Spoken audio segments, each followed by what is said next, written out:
Capítulo 3. A la mañana siguiente me desperté con la primera luz. El miedo hizo que se me acelerase el corazón y que se me secase la boca. Busqué mi tocador con espejo y reloj que envió desde Estados Unidos la amiga del colegio de mamá. Busqué a tientas mis revistas, libros y mi linterna. Estiré un pie para salir del colchón buscando mi alfombra y 2 pares de pantuflas. Unas calientes para cuando el aire acondicionado estaba a tope y unas frescas para el resto de ocasiones. Entonces me acordé, no había pantuflas, no había linterna, no había luz, no había tocador, espejo ni reloj. Solo los primeros rayos del sol entrando por la malla de la ventana, formando dibujos entrecruzados sobre el suelo polvoriento. Me levanté del colchón. Mamá y Ezequiel estaban tumbados tan cerca el uno del otro que era imposible distinguir los pies de cada uno, hasta que vi las marcas de esmalte de uñas desprendido, desgastado. El aire alrededor pareció de pronto más caluroso y me encerró. No podía respirar bien. Fui a la ventana y aspiré el aire de fuera. Miré a través de la malla y recordé haber contado 5 caras distintas que escudriñaron desde allí durante la noche. No reconocí ninguna. Incluso de día el cielo era diferente. El sol le había dado una sarta de collares de oro amarillo. Pasé con sigilo junto al colchón. El rostro de mamá estaba hinchado de llorar toda la noche. Tenía un brazo enroscado alrededor de Ezequiel, de tal forma que parecía que intentase evitar que se cayese. No me pareció que tuviese sentido. El colchón estaba solo a pocos centímetros del suelo. Abrí la puerta tan despacio como pude, pero aún así chirrió. En la entrada, el olor a aceite de alcanfor era lo bastante fuerte como para afectarme los ojos. La habitación que había enfrente de la nuestra estaba llena de sillones de espuma, todos con 1 o 2 personas durmiendo encima. La chica de mi edad estaba acurrucada contra la otra chica. Llevaban el pelo trenzado de forma demasiado apretada y tenían las puntas rotas por la parte delantera. Una chica estaba tapada con una manta, lo que dificultaba ver qué ropa llevaba. La otra tenía puesta una falda y una camiseta de diferentes tonos naranja. La ropa estaba sucia. Parecía como si nunca se hubiese lavado. Me moví despacio y las observé mientras me alejaba. Quise pararme y mirar fijamente. Nunca había visto a gente durmiendo profundamente sentada en sillas o con esas trenzas apretadas o esa ropa sucia, pero no me atreví. Salí de la habitación y caminé hacia la puerta principal, que daba a la veranda. Una lámpara de queroseno iluminaba la entrada. La veranda era amplia, lo bastante grande como para otra casa, y en ella había sillas de plástico y mesas. Los escalones que bajaban de la veranda se tambaleaban y la barandilla se movía. El amplio patio estaba lleno de polvo, árboles y flores. En el centro, una palmera puntiaguda parecía llevar ahí más tiempo que el resto y haber encontrado el mejor lugar donde quedarse. Me recordó a las puntas rotas del pelo de las chicas. Caminé hacia la izquierda de la casa principal y pasé cerca de la zona de los chicos, que se alineaba en la lateral. Unas 10 casuchas de madera y hojalata se mantenían unidas con cuerda y cinta adhesiva. No tenían el aspecto de poder sobrevivir a los vientos del Harmattan, pero incluso parecían más viejas que la palmera, como si también existiesen desde antes de que se construyese la casa principal. Las puertas estaban cubiertas con pedazos de tela, grandes, ancara, extendidas que olían muy fuerte, como si estuviesen ardiendo. Oí ronquidos, gritos y gruñidos que salían del interior de cada casucha. Pasé con rapidez.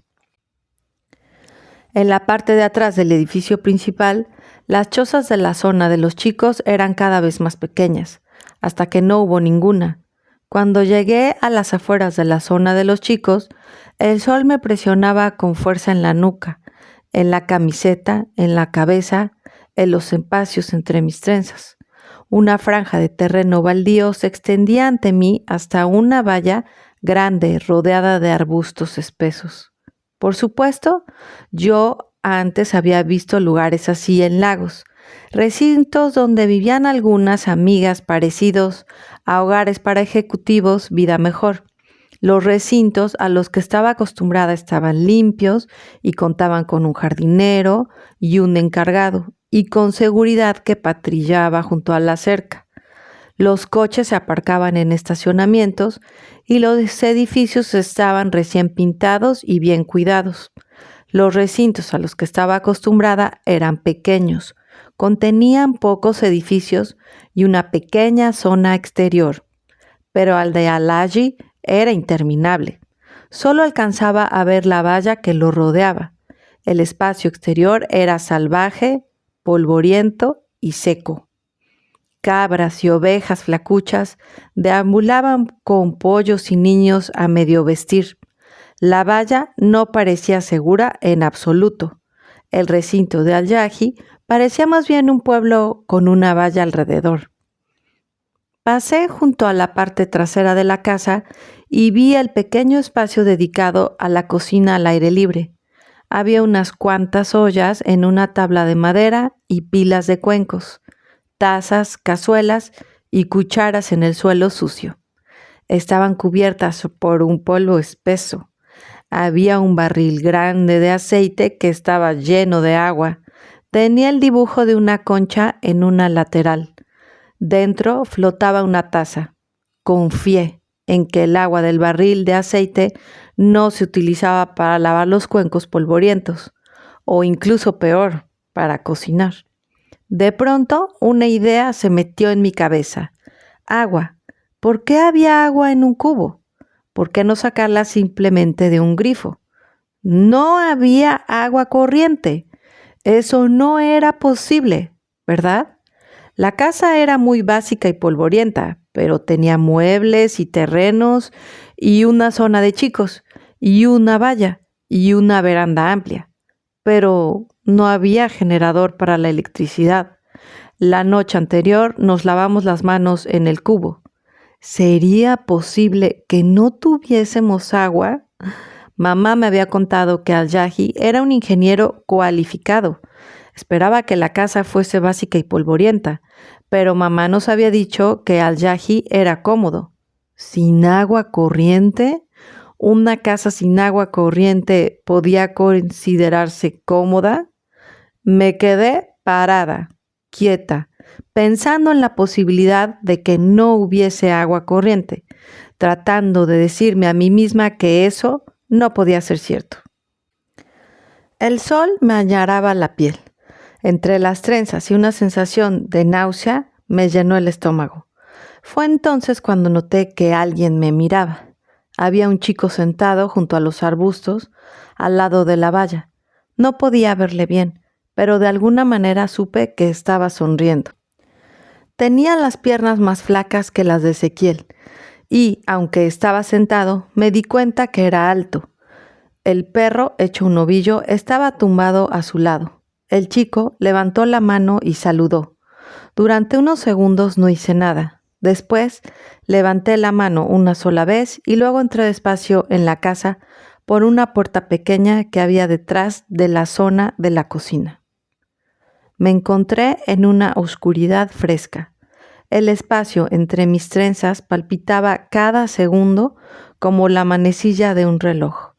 El aire era más dulce dentro de la casa y amargo al mismo tiempo, como si hubiesen mezclado mal dos productos alimenticios, como el sabor agridulce que probé en un restaurante chino en Lagos. Confundido mi olfato y tardé mucho rato en dejar de sorberme en la nariz. En el pasillo, enfrente de donde estaba, había una puerta abierta que conducía a una habitación grande y con pocos muebles. Abuela estaba sentada ante la mesa, con la cabeza echada hacia atrás y el postizo de su pelo enganchado en el respaldo de la silla. El cabello parecía un animal muerto, enmarañado y desigual. Abuela tenía los ojos cerrados. Aproveché la ocasión para inclinarme, acercarme más y estudiar su cara. Tenía las mejillas más redondas que yo y una piel lustrosa del color de la cáscara de un mandioca.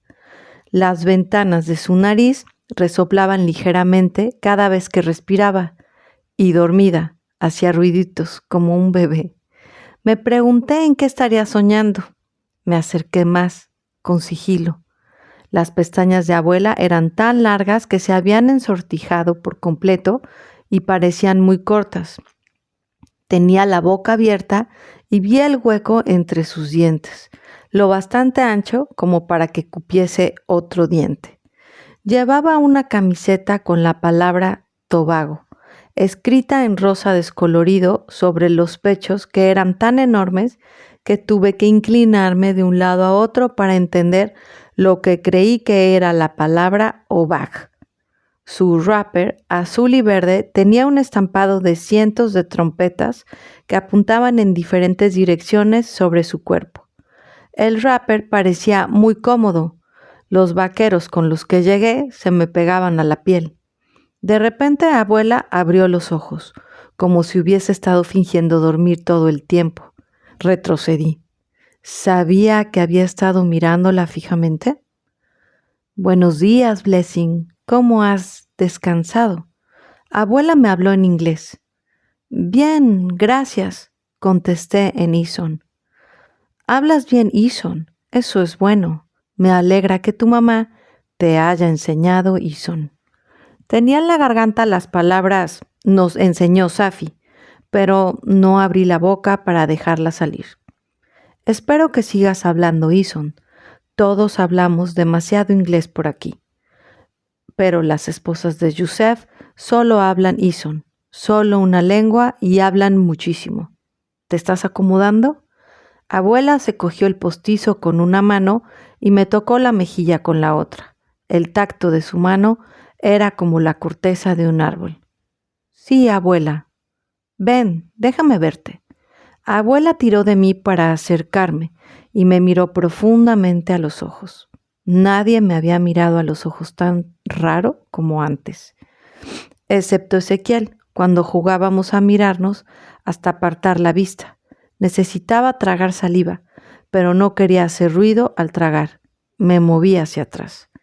Voy a enseñarte este sitio. Abuela me dejó y me quedé de pie tan quieta como pude, tratando de no retroceder más y ofenderla. La seguí al salir de la habitación y entrar en el pasillo oscuro, y después salimos por la puerta y nos encontramos bajo el sol abrasador. ¿Quiénes son esas chicas?, pregunté, mientras pasábamos con sigilo por delante de las muchachas que estaban dormidas en las sillas. Son algunas de las hijas de Yusef, contestó abuela. Fátima y Yasmina. Es nuestro chofer y tiene hijos por todo este lugar. Me pregunté cuántos hijos tendría.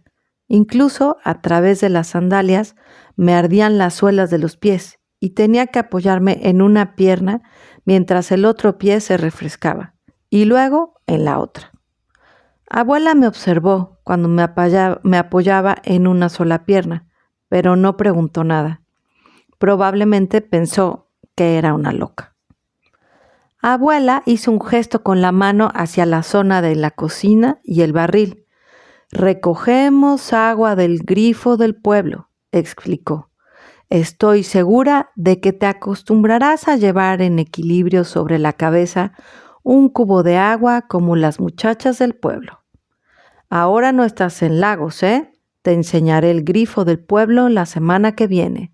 Esta semana eres una invitada. Y la semana que viene puedes empezar con las tareas. ¿Sin aguas? ¿Tareas? Sonreí.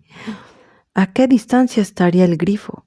El pueblo por el que pasamos en coche parecía muy alejado del recinto. Abuela no pretendería que yo llevase agua sobre la cabeza desde esa distancia, ¿no? Dejando atrás la cocina al aire libre, caminamos hacia el otro lado del edificio. El olor agridulce de la casa por fin se despegó de mi nariz y fue reemplazado por el olor de las cloacas de Lagos. El sitio para hacer tus necesidades, dijo abuela, conduciéndome hacia la parte de atrás de una zona tapiada. El olor era lo bastante malo como para hacerme toser, incluso mientras abuela me miraba. Había 3 cuartos pequeños con puerta de madera separados por un muro. Abuela abrió la puerta tras otra. Los agujeros en el suelo estaban cubiertos de moscas. Mira, dijo sonriendo ampliamente, así es como hacemos nuestras necesidades aquí, en el pozo ciego. Se recoge y después lo absorbe la tierra, mucho mejor que esos baños con cisterna. Escudriñé en un agujero. No se había absorbido nada. Pensé en el baño de nuestra casa con el suelo de mármol que se fregaba todos los días. Imaginé una escobilla con un mango de metal reluciente que se arrastraba hacia abajo y hacía desaparecer cualquier cosa que hubiese en la taza.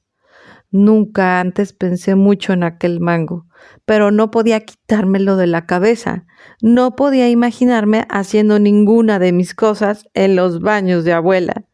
Sería mejor que no comiese, sería mejor que me muriese de hambre o me metiese entre los arbustos como hice aquella mañana. Mientras abuela me alejaba de la peste de aquellos retretes fuera de la casa, percibí un olor nuevo. Alineadas junto a la valla que rodeaba el recinto, había mesas grandes de madera. Me pregunté si ese era el negocio de abuela. ¿Fabricaba muebles? Las mesas estaban alineadas y apoyadas contra la alambrada. Tenían una forma muy extraña. Miré a abuela, pero ella no se percató. Estaba abriéndose camino junto a un arbusto.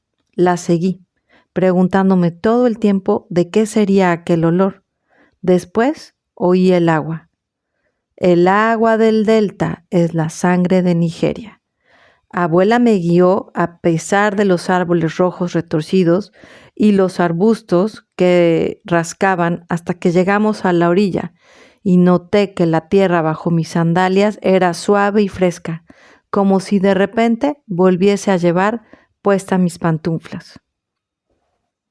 Pero no debemos beber agua de aquí, solo en caso de emergencia. El agua del grifo está más limpia. Ahora esta agua está llena de vertidos de petróleo y sal, así que es solo para lavarnos y lavar la ropa, no para beber. Miré el río e intenté no gritar.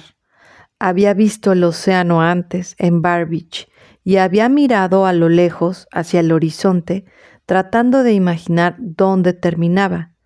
Pero aquel era el río más ancho que había visto jamás. Se retorcía, giraba y se ramificaba por el margen, como si el río mismo fuese el tronco de un árbol. Solo pude ver el pueblo aferrado a la otra orilla y a los niños saludando con las manos desde la otra parte del agua. Respondí al saludo antes de poder detener mi brazo. Abuela se rió. Tenía la misma risa que mamá. Recordaba de forma precisa cómo sonaba la risa de mamá, aunque no podía recordar cuándo la había oído por última vez. «Ten cuidado con los cocodrilos», susurró abuela, mientras su rostro cambiaba de forma y se ensanchaba más. «Podrían arrancarte la pierna de un bocado».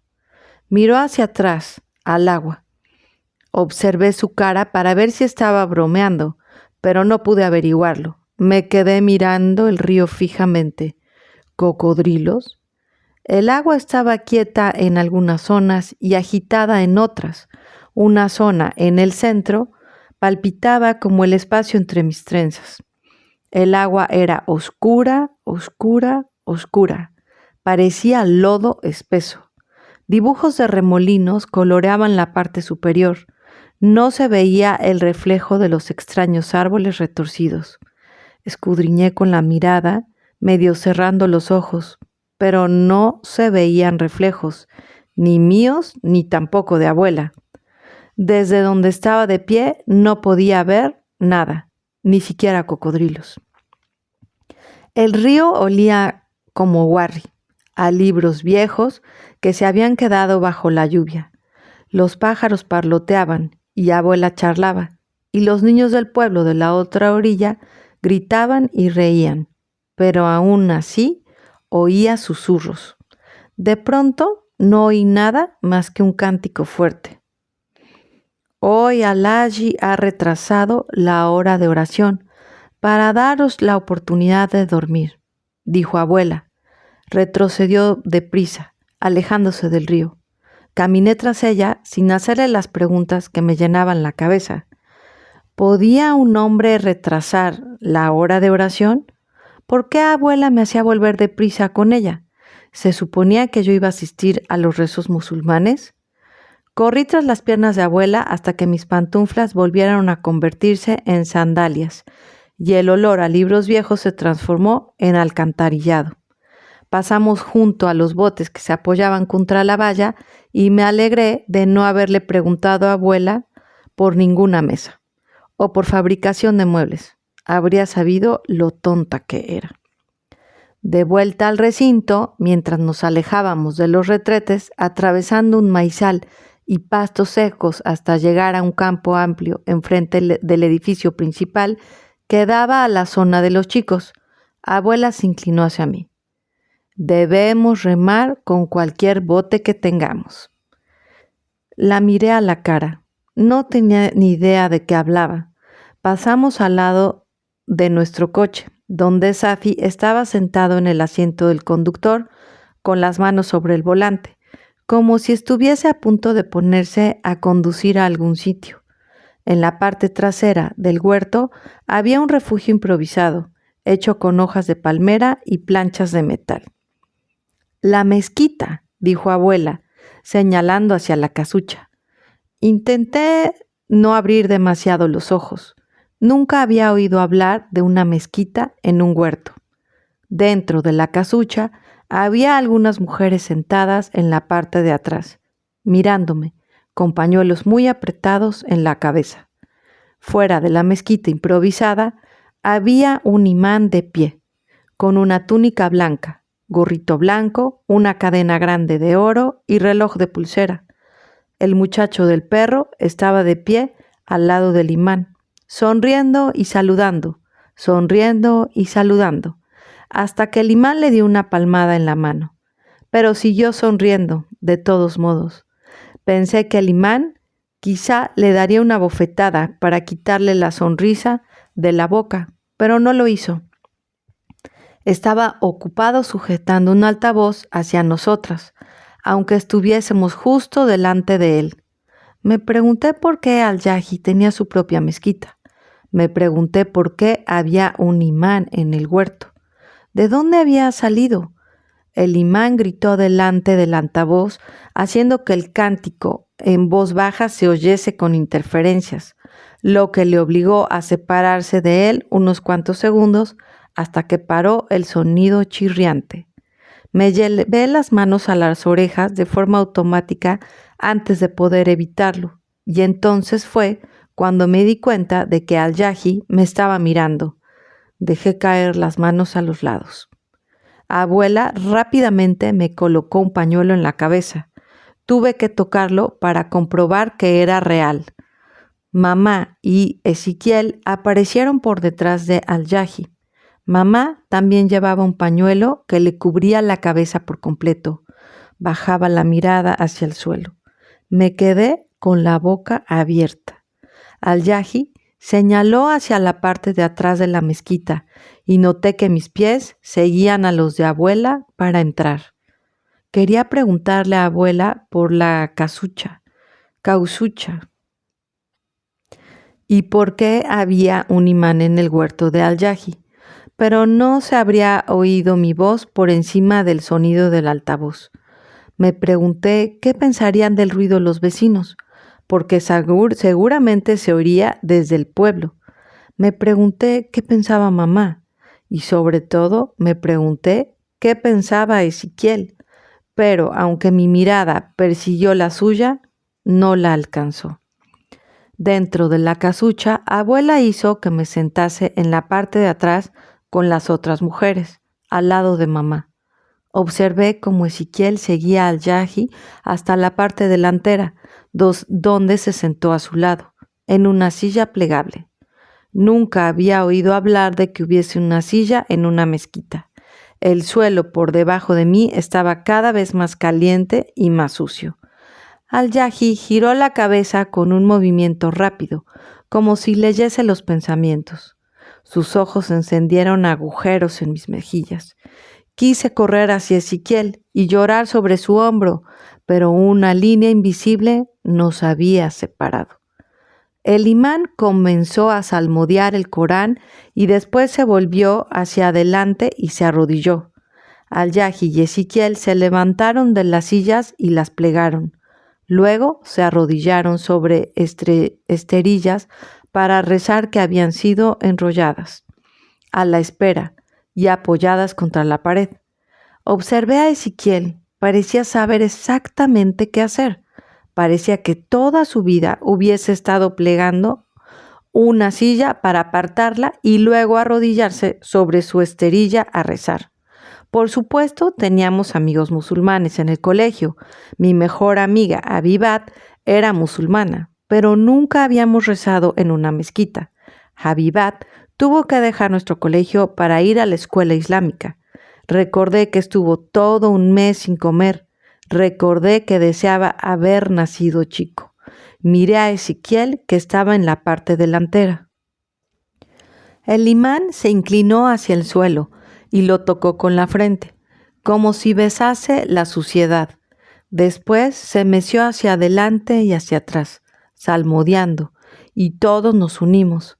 Copié con atención, pero pude sentir la mirada de Al-Yaji en mí todo el tiempo, y eso me distrajo lo bastante como para quedarme de rodillas cuando todo el mundo se inclinaba y besar el suelo cuando todo el mundo se había incorporado. Fui tonta, era tonta. Sabía que Al-Yaji era musulmán, pero eso llama Al-Yaji. Sabía que era él la cabeza de familia. Sabía que íbamos a vivir en su casa. Fui tan tonta, no se me ocurrió preguntarle a mamá durante el viaje o preguntarle a Ezequiel antes de irnos. Miré a mamá, después a Ezequiel. Ambos salmodiaban con los ojos cerrados. Quise preguntarle si ahora éramos musulmanes.